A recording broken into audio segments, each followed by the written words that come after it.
ಈಗಾಗಲೇ ನೀವೆಲ್ಲ ನೋಡಿರೋ ಹಾಗೆ ಹಲವಾರು ಮೀಟಿಂಗ್ದೊಳಗೆ ಪರಿಷತ್ ಮೀಟಿಂಗ್ದೊಳಗೆ ವಿರೋಧ ಪಕ್ಷದ ಸದಸ್ಯರನ್ನ ಯಾವುದೇ ರೀತಿ ವಿಶ್ವಾಸಕ್ಕೆ ತಗೋತಾ ಇಲ್ಲ. ನಮ್ಮ ವಿರೋಧ ಪಕ್ಷದ ನಾಯಕರಾಗಿರ್ತಕ್ಕಂಥ ಸೋಹಿಲ್ ಸಂಗೊಳ್ಳಿ ಅವರು ಹೇಳಿದ ಪ್ರಕಾರ ನಮ್ಮನ್ನು ಕೆಲವು ವಿಷಯಗಳಿದ್ದು ಈಗ ಬೇಸಿಕ್ಗಾಲ ಎಂಥ ಭೀಕರ ಬೇಸಿಕ್ಗಾಲ ಐತಿ. ನೀರಿನ ವಿಷಯ LNT ವಿಷಯವನ್ನು ಚರ್ಚೆ ಮಾಡೋಣ ಅಂತೇಳಿ ಅಜೆಂಡಾ ವಿಷಯ ತಗೋರಿ ಅಂತೇಳಿ ನಮ್ಮ ವಿರೋಧ ಪಕ್ಷದವರು ಹೇಳಿದ್ರು. ಪೈಲ ಏನಂದ್ರು, ನಮ್ಮ ಮೂರ ನಿಮ್ಮ ಎರಡ ಅನ್ನೋ ಮಾತನ್ನು ಹೇಳಿದ್ರು ಅವರು. ವಿಷಯಗಳು ಅಜೆಂಡಾ ವಿಷಯ ಪತ್ರಿಕೆ ಮ್ಯಾಗ. ಆಮೇಲೆ ನೋಡ್ರಿ ಯಾವ ವಿಷಯ ನಮ್ಮನ್ನು ತಗೊಂಡಿಲ್ಲ.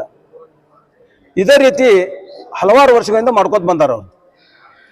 ಮೊನ್ನೆ ನೀವು ನೋಡಿರ್ಬೋದು, DC ಆಫೀಸಕ್ಕೆ ಮಹಾಪೌರ್ ನೀವು ಹೋಗಿದ್ದನ್ನ ನಾವೆಂದೂ ನೋಡಿಲ್ಲ. ಶಿಷ್ಟಾಚಾರ ಉಲ್ಲಂಘನೆ ಆಗೈತೆ ಅಂತ ಸ್ಪಷ್ಟವಾಗಿ ಹೇಳಕ್ ಇಷ್ಟಪಡ್ತೇನೆ. ನಾವು ನೋಡಕತ್ತ 1990 ನೋಡ್ತೇವೆ ಮಹಾಪೌರು DC ಆಫೀಸ್ಗೆ ಹೋಗಿದ್ದು ನಾವು ನೋಡಿಲ್ಲ.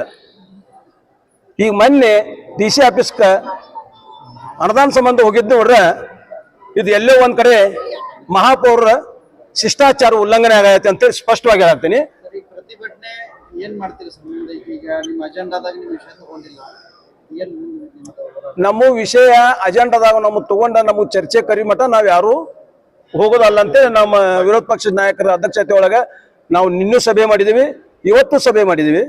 ಅದಕ್ಕೆ ಆ ಪ್ರಕಾರ ನಾವು ಇವತ್ತು ನಾವು ಅದು ಮೀಟಿಂಗ್ ಮಾಡಬೇಕಾದ ವಿಷಯ ನಾವು ವಿರೋಧ ಪಕ್ಷದ ನಾಯಕರು ಹೇಳೋತ್ನಾಗರು ಸುತ್ತ ಮಹಾಪೌರ ಸೌಜನ್ಯದಿಂದ ಕೇಳಿದಾರ ತಮ್ಮ ಉದ್ದಟತನ ಮೆರೆದ್ರ ಅವರು. ನಾವು ಸರ್ಕಾರಕ್ಕೆ ದೂರು ಕೊಡ್ತೇವೆ, ಇದನ್ನು ಕೊಡ್ತೇವಲ್ಲ, ಇದು ಮುಗಿಲ್ಲ, ಇವತ್ತು ಮುಗಿಲ್ಲ.